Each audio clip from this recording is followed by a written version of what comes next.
Hi there, I'm Rex King. Welcome back to another episode of Where Are You Films, currently in theaters. Today we are talking about Blue Beetle.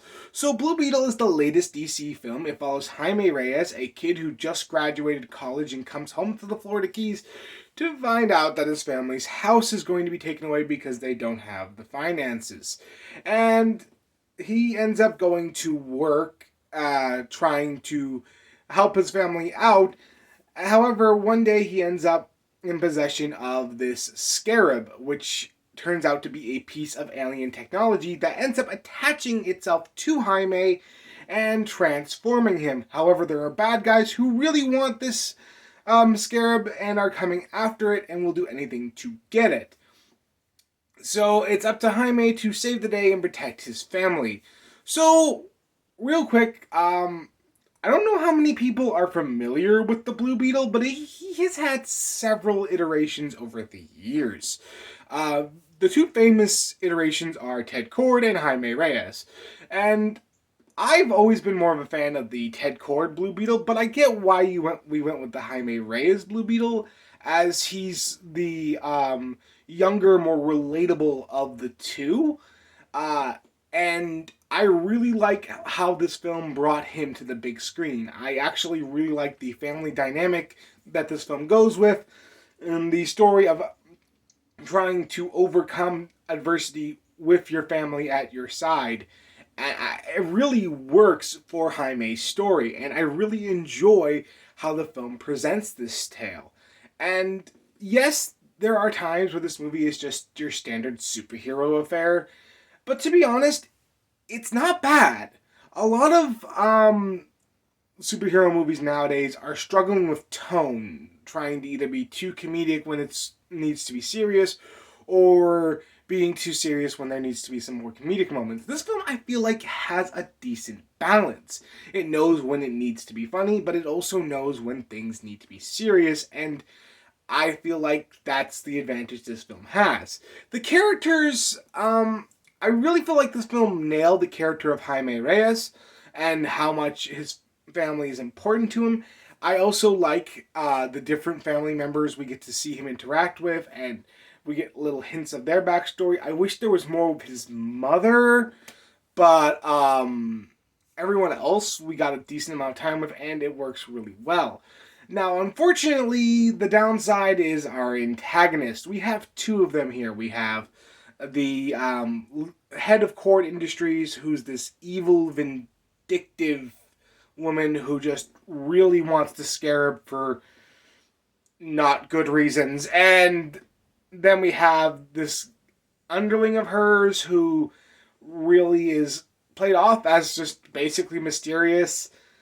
When we learn more about him, he gets a little bit more interesting, but we don't learn a lot about him until like the very end of the movie.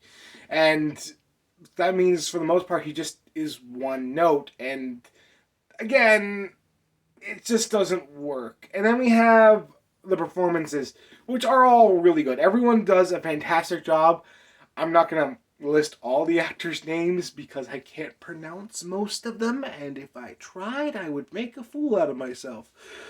We have the kid who's playing Jaime, who's doing a fantastic job. Susan Sarandon, even though she's not given a lot to work with as our main antagonist, she's obviously enjoying herself, to be honest.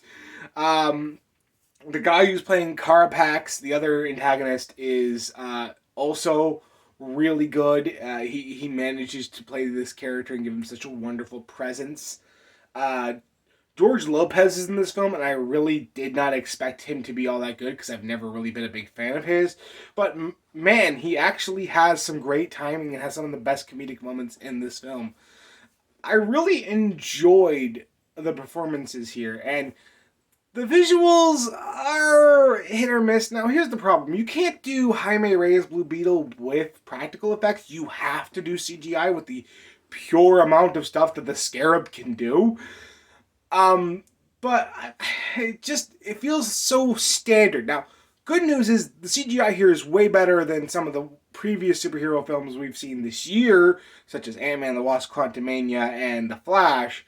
But it still just feels hollow at times. Unfortunately, I just don't know how you could correct that.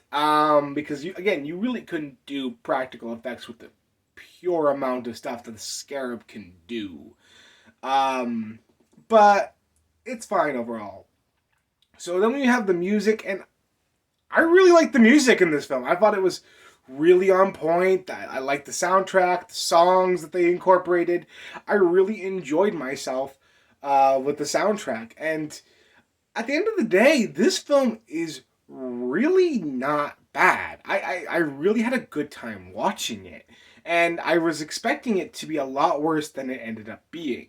So at the end of the day, I'm going to give Blue Beetle a 7 out of 10. If the certain characters were developed a little more, specifically the villains, I probably would have given it a higher score. And again, the visuals just felt too standard for me to really give it a higher rating. But this movie is still good, and if you like superhero movies, I definitely recommend this movie as a watch because there's a lot of enjoyable stuff here about family and overcoming adversity.